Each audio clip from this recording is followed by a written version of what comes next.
I'm not going to go on, but I was going to spell awesome because that's what I thought Patrick's speech was.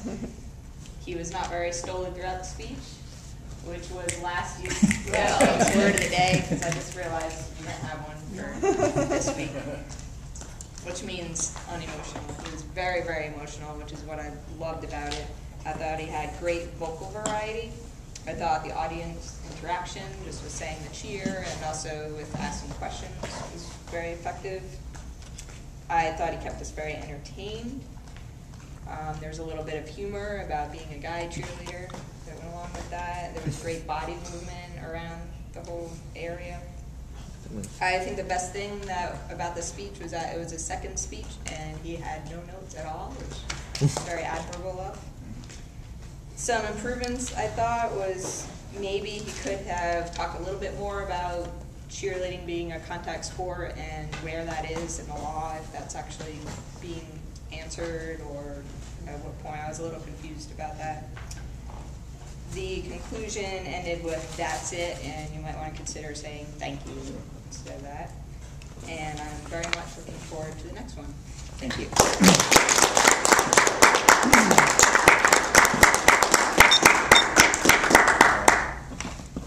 Second evaluator is David, and he'll be evaluating Chris, his topic.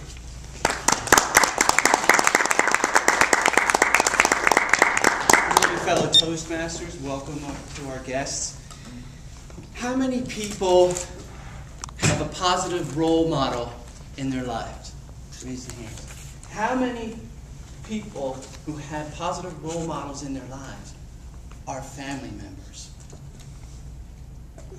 Starts to narrow down a little bit, right? Because people sometimes overlook their very own parents as role models. He was lucky because, Chris was lucky because he had a good role model, at least one good role model that made up for both his parents. His role model, his mom, was focused, she was strong, and she was caring. What other strong characteristics does a role model have or need to have?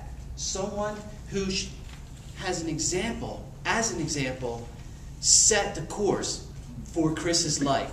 So much so that he made a speech about her. How strong can a role model be when you can stand up here in front of people, look them in the eye, and tell them, this was the most important person in my life, and this is why. Chris, I love the topic. I think it could have been much more powerful. It's a topic that can really hit home with a lot of people. It could touch people's hearts. It could use some of the other techniques. What Toastmasters asked you to do. Within this project, it asked you to use similes. For instance, you could have said, my mom was so caring, it was as if living with a big teddy bear. Something to that effect. You could use your own words to describe your mom in that way. Also, the other tips that the Toastmasters ask you to do within this project is to use triads. 3 words together always have a rhythmic feel, and it makes your conversation flow. Say she was focused, caring, and loving. Other words that have powerful statements about this powerful topic, so you can touch people's hearts. Now, if you do a lot of this while you're talking, people are busy with your movement. But if you walk, stop, and talk. Walk, stop, talk. If you have a strong point to make, look that person in the eye. Do you understand what I mean? Yes. You get my point. This is how I feel about it. And this is how I drive my point home. This is how I feel about my role model. Mr. Toastmaster,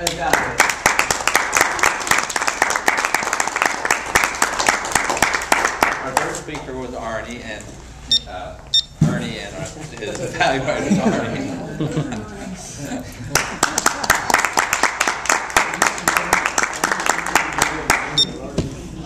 Arnie, and where is Bert? Looking for him somewhere. Ernie, I think this is his second speech he's given. Oh, we know he's a professional speaker. What did Ernie do? He had a strong opening. I know there was a little bit of noise at the time, but his opening was a hook. He asked a question. And the question was something to the fact, did you or have you ever? So when you have a question like that, it draws people in because they have to relate to what is he talking about? How does he relate to me? So that was his hook. Strong opening.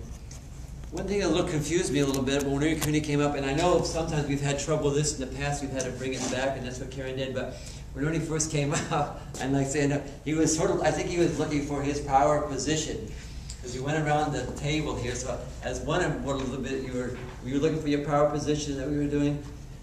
I went around the table, I thought, well, myself, maybe the table needed to be back a little further, so that went on my mind. So that was a little bit of disturbance that maybe he could have avoided, but when he first came up, maybe he should have brought the table back so it wasn't behind it. I was a little confused about that. His speech, appropriate to the audience, very appropriate. This is a motivated, successful group of individuals who are on a path that's going somewhere, so his speech was really appropriate to the audience. And he gave it in threes. He talked about 3 books. They say that, you should give things in threes. He did that. And when Ernie speaks, it's probably the Italian in him, even though he's Polish, that he spoke with his hands. But when he speaks with his hands, his words were very descriptive too. They created an imagination in me that flowed. So I'm sure you all felt that when he was speaking with his hands, also the verbal gestures. The verbal descriptions, they creating imagination that really worked in me, lit a fire. The other thing I think that you could have improved upon is the fact that Ernie gives a lot of good information. He was on a roll, but he has this habit sometimes of running, and then I see people looking at the clock, and that's disturbing from the energy. He has this energy flowing, and he's got people in the palm of his hands, but then people start watching the clock, and I think I can feel people with a time crunch here, and I think he was trying to fit in one more subject at the end, and I think you could lose your audience because all of a sudden you maybe covering too many bases. Maybe if you had given half to this subject and that half to that subject for your, divided it up as it was, you had one strong agenda, but then at the last minute you were trying to fill in. I'm not sure about that. And the concept that, of course, Ernie had and Chris had, the theme of these speeches was most people want to take from life, but learn to give, and opportunities are unlimited. Strong closing, again with Ernie, Mr. Evaluator.